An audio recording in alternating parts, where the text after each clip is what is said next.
Inni Allah Teala'nı köp zikretmek var arada. Aydık geçelim. Bismillahirrahmanirrahim. Ve Allah'ını köp zikretti. Ahzab 21. İyi iman edenler köp zikretmek bilen Allah'ını yadlap durun ve onu ertir akşam tesbih edin.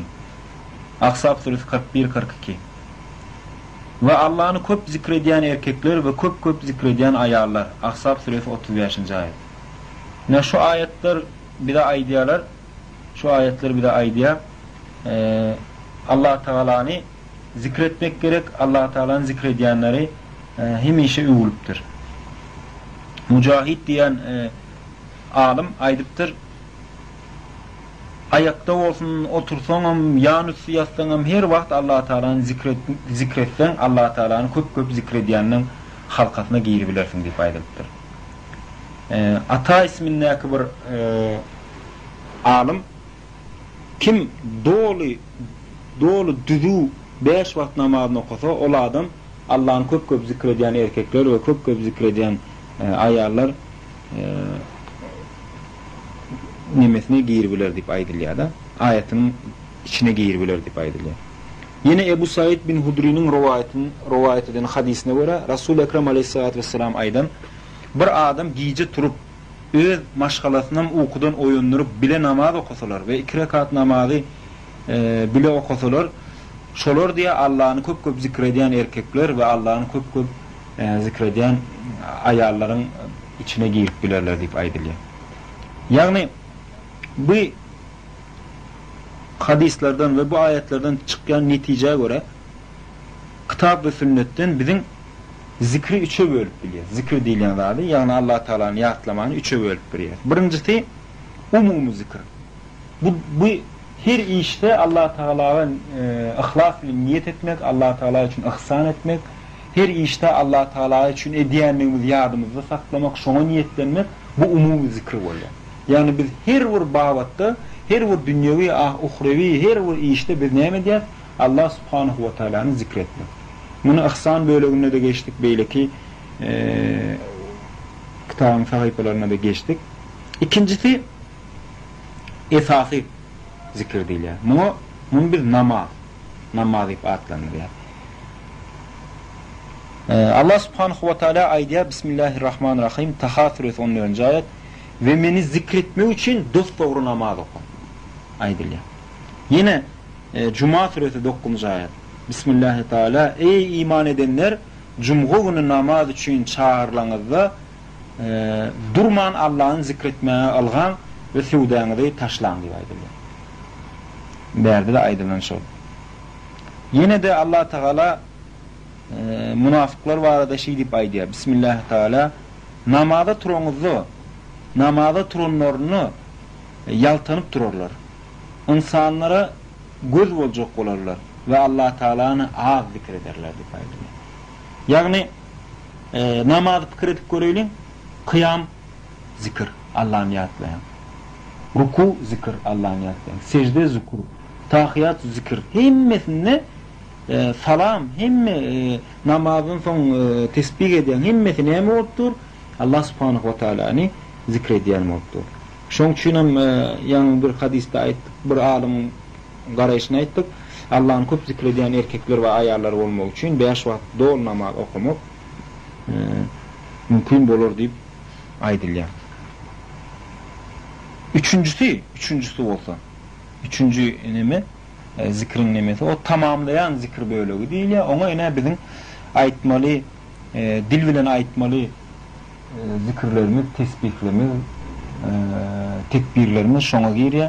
Bu arada İmam Nevevi'nin El-Eskar kitabı hemişe el altında olmalı. El-Eskar kitabına 600 sayfalık kitap o taada dine şol durmuşun hayfı bağıdına hayfı dile okumalı, hayfı zikri aytmalı, şo arada aydılık geçiliyor. Yine Resulullah Aleyhisselatü Vesselam bir yerde Tirmizi rivayet ediptir. Aydan dilin hemişe Allah Teala'nı zikretmek bilen öğül gafın diyor. Yani Müslümanın dili hemişe Allah Teala'nı zikretip durmalı. Yine Resulullah Aleyhisselatü Vesselam aydıptır, imanını kedelep durmalıdır. Ya Resulullah imanımız niye iltihadelerleyip sorulanını? Aytdı ki La ilahe illallah sözünü köp qaytalan diye aytdı Resulullah aleyhisselam.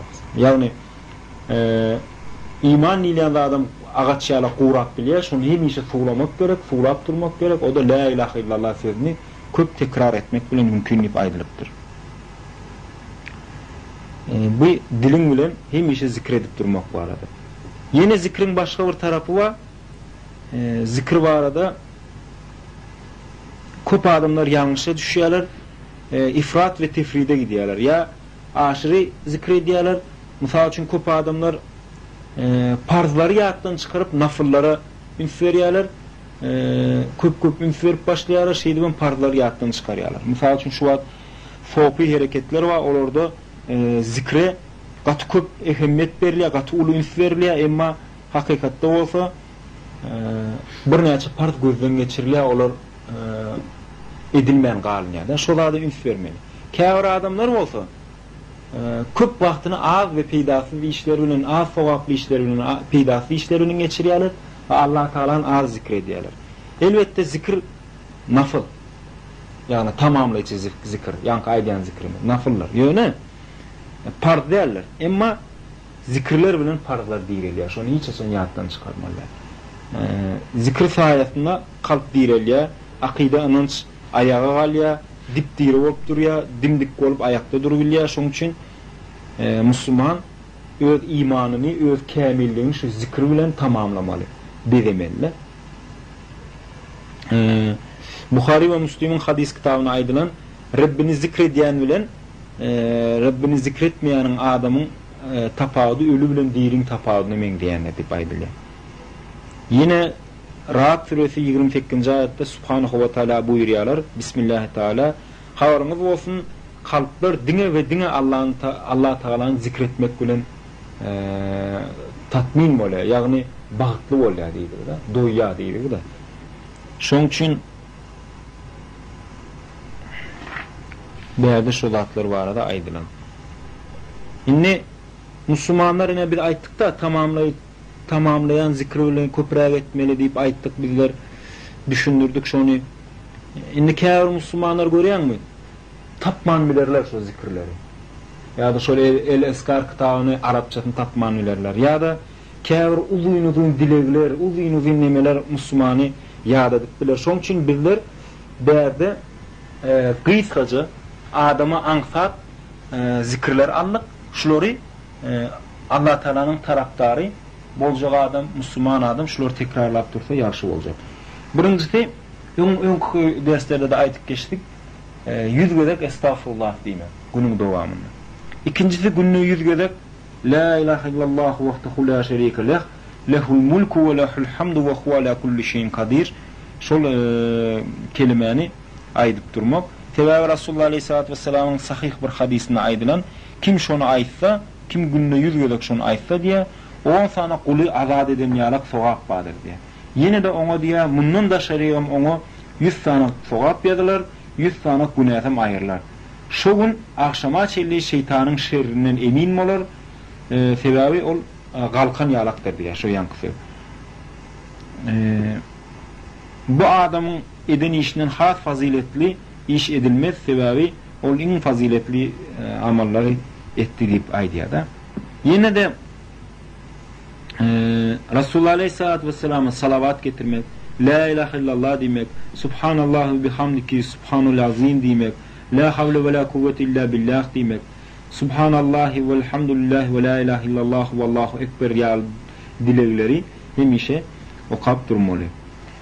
Salavat barada aýdamyzda, salavatlar barada aýdamyzda Resulullah aleyhissalatu vesselam buyurun, kim bana bir salavat getirse Allah da ona 10 salavat, 10 edek salavat getirir, yani salat getirir diye. Yani onun rahmeti bilen rahmetin ökede 10 tane hatasından ayırar deyip aýdylýar. Yine böyle hadisler var. Şu arada yani Müslüman adam hemişe Resulullah aleyhissalatu vesselam adı aýdylanna beýleki wagtlarym salavat getirmek gerek. Resulullah Aleyhisselatü Vesselam'ın üstüne salavat getirmek sünnet bolupdur. Hatta alim berdi aydiya, kalbinize buradan gaflat gelip başlasa, kalbinize buradan hapadatlar girip başlasa, şunu duysanız, sebebi salavat eden adam Allah Teala'nın nuruna galiya geldi. Allah Subhanahu ve Teala şunu koyuyor. Salavatlar ne mi? Sallallahu aleyhi ve sellem. Allahumme salli ala Muhammedin ve ala alihi ve sahbihi ecmaîn. Şun yalak ya da Allahumme salli ala Muhammedin ve alihi ve sellem yalak. Aleyhissalatu vesselam şun yalak aydıp durmalı hemişe. Tirmizi'de bir hadis var Hazretleri Ali'den rivayet edilen Peygamberimiz Aleyhissalatu vesselam buyurun. Gıfkınç ol adam ki diye yanımda benim adım aydılanına o bana salavat getirmedi diye. Gıfkınç adam şol adamdır deyip aydılıyor.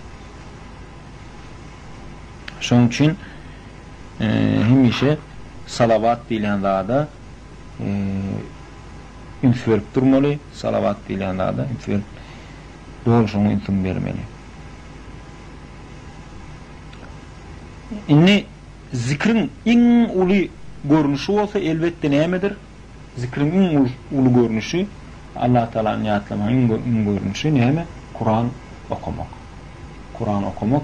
Kur'an okanına adam doğru Allah Teala'nı yatlıyor. Çünkü için Kur'an-ı Kerim okumalı. Eğer de kalbimize şüphe gelirse, gaflet gelirse, sırada Kur'an'a yapışmalı, Kur'an okava uğramalı. Onu Kur'an okumanı belli bir vaqt ayırsak, mesela için ertir namazından sonra her gün men 5 sayfa 10 sayfa Kur'an okuyacak deyip bellice bir vaqt ayırsak, o bilyanız ağır olan yöne devamatlı olan amallar Allah Teala fiya. Kur'an'a ayretin, zikra ayretin vaqtları ayırsanız o hasım yaxşı olur deyip aydılıyor. Zikri hükman bir ayretin vaqtını ayırmalı, yürek var yakınım zikretsin olya, namazın son zikretsin olya, başka yağdaylarda zikretsin olya. Yöne berde burada üns vermeli bizler bir Müslüman bir hayırlı iş edecek olanlar şeytan onu gülmep başka işe uğrayacak olya. Başka iş edecek olanlar başka işe uğrayacak olya, başka iş edecek olanlar başka işe. Şeyden hiç bir iş ettirmiyor. Müslüman kalbini katı üns verip saklamalı. Şun yağda duysa şeytanın tersine şu birinci işini tamamlap son ikinci işine geçmeliler. Ya şeytan Kur'an okudum bu zikir yönü bir yerde salavat etmem zikir değil bunu et deyip ansabından getirip ahram hiçbir yerini ettirmeye. Şu da Müslümanın kalbi neme olmalı, bilip durmalı Müslüman şu kalbinin akı bolup geçenlerde ve şeytanı yenilmeliler şu bağlatta.